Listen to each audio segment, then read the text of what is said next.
Hello friends, welcome to all of you in my channel JD mathematics. तो आज अपन एक छोटा सा टॉपिक पढ़ेंगे, उसके बाद नेक्स्ट थ्योरम पढ़ेंगे। तो टॉपिक है कैरेक्टरिस्टिक ऑफ ए रिंग, वलय का अभिलक्षण। ये क्या होता है? तो ये होता है कि भाई आर प्लस डॉट एक रिंग है अपनी, एक वलय है। तो एक स्मॉलेस्ट पॉजिटिव इंटीजर, ऑर्डर की तरह ही होता है ये भी। स्मॉलेस्ट पॉजिटिव इंटीजर अपने को लेना है, सबसे छोटा न्यूनतम धनात्मक पूर्णांक अपने को लेना है एक n, ताकि जो n a है वो 0 हो जाए for every a belongs to r। इस रिंग से जितने भी एलिमेंट हैं सबको स्मॉलेस्ट इंटीजर से मल्टीप्लाई का मतलब यहाँ पे क्या हो रहा है, n टाइम वो ऐड हो रहे हैं ना। ऐसे ही तो होता है a plus a plus a plus, positive में तो यही चलेगा। तो एन ए हो जाते हैं। तो प्रत्येक एलिमेंट को का ऑर्डर की तरह ही बोल सकते हैं अपन, ऐसे बोलें तो ये बोल रहा है कि जो न्यूनतम पूर्णांक n है वो इसका वलय का अभिलक्षण कहलाता है, कैरेक्टरिस्टिक ऑफ ए रिंग कहलाता है। ठीक है। और ये 0 है, ये क्या है, जो एडिटिव आइडेंटिटी योग में जो तत्समक अवयव होता है वो है अपना। ठीक है, 0। और इसकी ये थ्योरी है, छोटा सा टॉपिक है, ये अपन जो थ्योरम करेंगे उसमें काम में आएगा, इसलिए मैंने बता दिया है। और ये आपको अगर पीडीएफ फॉर्म में चाहिए हो तो आप मेरे पास मैसेज कर सकते हैं, डिस्क्रिप्शन में नंबर दिए हुए हैं। नेक्स्ट थ्योरम है अपनी, वो ये है कि सिद्ध कीजिए कि पूर्णांकीय प्रांत का अभिलक्षण या तो शून्य होता है या अखंडनीय होता है। Prove that the characteristic of an integral domain is either 0 और ए प्राइम नंबर। अपन को क्या सिद्ध करना है कि जो इंटीग्रल डोमेन है, पूर्णांकीय प्रांत है, उसका जो कैरेक्टरिस्टिक है उसका क्या है, रिंग का नहीं, इंटीग्रल डोमेन का। उसमें आइडेंटिटी और कम्यूटेटिविटी और विदाउट जीरो डिवाइजर, ये 3 प्रॉपर्टी और हों तब जो कैरेक्टरिस्टिक है उसका वो या तो 0 होता है और या फिर अपना p होता है। ठीक है। और जो p होता है वो प्राइम नंबर होता है, अखंडनीय होता है, वो अभाज्य संख्या होता है। ठीक है। तो अपने को दिया हुआ क्या है कि R एक इंटीग्रल डोमेन है, और सिद्ध क्या कर, कुछ भी ले ले, डी ले लो चाहे, और सिद्ध क्या करना है कि वो डी है वो उसकी अभिलक्षण है, उसका कैरेक्टरिस्टिक है, या तो 0 है या उसका प्राइम नंबर है।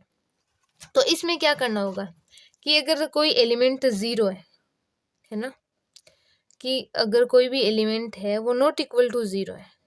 अगर कोई एलिमेंट 0 है इसका मतलब तो उसमें 0 को 0 बार में ऐड करेंगे, 0 टाइम्स ऐड करेंगे तो अपने पास 0 मिल जाएगा, इसलिए उसका तो कैरेक्टरिस्टिक 0 हो जाएगा। अब मान लिया ए है, कोई एलिमेंट है वो नॉट इक्वल टू 0 है, तो उसका कुछ ना कुछ तो अपने पास,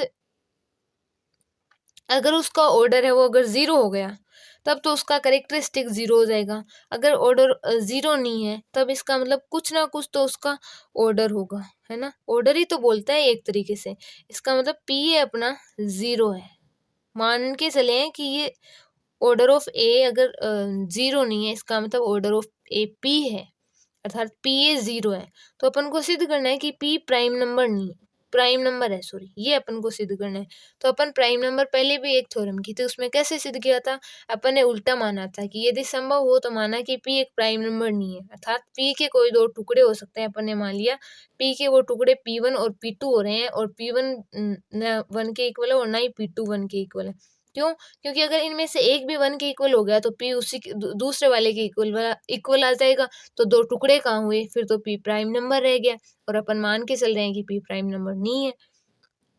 तो अपन ने ये मान लिया। ठीक है। अब अपन क्या करेंगे कि a है वो नॉट इक्वल टू 0 मान के चले, इसका मतलब a डॉट a है वो भी नॉट इक्वल टू 0 होगा। क्यों होगा? क्योंकि a इंटीग्रल डोमेन है, विदाउट 0 डिवाइजर है। a, ये वाला a भी 0 नहीं है, ये वाला a भी 0 नहीं है, इन दोनों का मल्टीप्लीकेशन भी 0 नहीं होगा। और इसका मतलब a square not equal to 0 है, इसका मतलब ऑर्डर ऑफ a स्क्वायर भी क्या है, p है, क्योंकि a अपन क्या ले रहे हैं, आर्बिट्रेरी ले रहे हैं। अगर a r में से आ रहा है तो a स्क्वायर भी r में से है ना। तो ऑर्डर ऑफ a स्क्वायर क्या है अपना, p है। इसका मतलब p a स्क्वायर क्या है अपना, 0 है। P अपना क्या है P1, P2A स्क्वायर क्या है 0 है, इसका मतलब P1A इंटू P2A क्या है 0 है। R अपनी क्या है विदाउट जीरो डिवाइजर है, R या D जो भी डोमेन मान रहे हैं अपन, वो विदाउट जीरो डिवाइजर है। इन दोनों का मल्टीप्लीकेशन अगर 0 हो रहा है इसका मतलब या तो P1A 0 है या P2A 0 है। इसका मतलब या तो क्या हो गया कि ऑर्डर ऑफ A है वो P1 है या फिर ऑर्डर ऑफ A है वो P2 है, इन दोनों में से एक होगा। जो क्या हो गया कॉन्ट्राडिक्शन हो गया, अपन लिख देंगे विच इज कॉन्ट्राडिक्शन, जो कि विरोधाभास है। क्यों है विरोधाभास? क्योंकि ऑर्डर ऑफ A तो P है, ना P1 है ना P2 है। P1 और P2 है वो P से छोटे होंगे, ये भी अपन को बोल पता है ना। ये खुद का अंडरस्टैंडिंग है ये बात भाई। P1 और P2 के मल्टीप्लीकेशन से P मिल रहा है, दोनों में से कोई भी 1 के इक्वल नहीं है, इसका मतलब ये दोनों P से छोटे ही होंगे हमेशा। तो अपना क्या हो गया कि और ऑर्डर ऑफ ए P मान के चले थे अपन, जो स्मॉलेस्ट है, इससे पहले तो अपने को ऑर्डर मिल ही नहीं सकता, तो ये क्या हो गया विरोधाभास हो गया, है ना। अतः हमारा मानना कि P प्राइम नंबर नहीं है, हमारा मानना गलत है, अर्थात P एक प्राइम नंबर है। ये इसकी थ्योरी है, ये तो प्रूफ वाली है, और इसके पहले गिवन और ये भी अपने को लिखना ज़रूरी है, इसके भी मार्क्स मिलते हैं। तो ये इसके साथ ही अपनी यूनिट 3 कंप्लीट होती है। 1-2 क्वेश्चन है इम्पोर्टेंट, वो मैं करवा दूंगी, उसके बाद अपन यूनिट 4 स्टार्ट करेंगे। ओके, आज के लिए इतना ही, और अगर कहीं डाउट है तो आप मेरे को मैसेज कर सकते हैं, कमेंट कर सकते हैं। आपका डाउट है, जो पढ़ाया है उसमें डाउट है तो आप कमेंट कर दीजिए, आपका डाउट सोल्व कर दिया जाएगा। Okay, thank you, have a nice day. Video अच्छा लगा हो तो please like share and subscribe.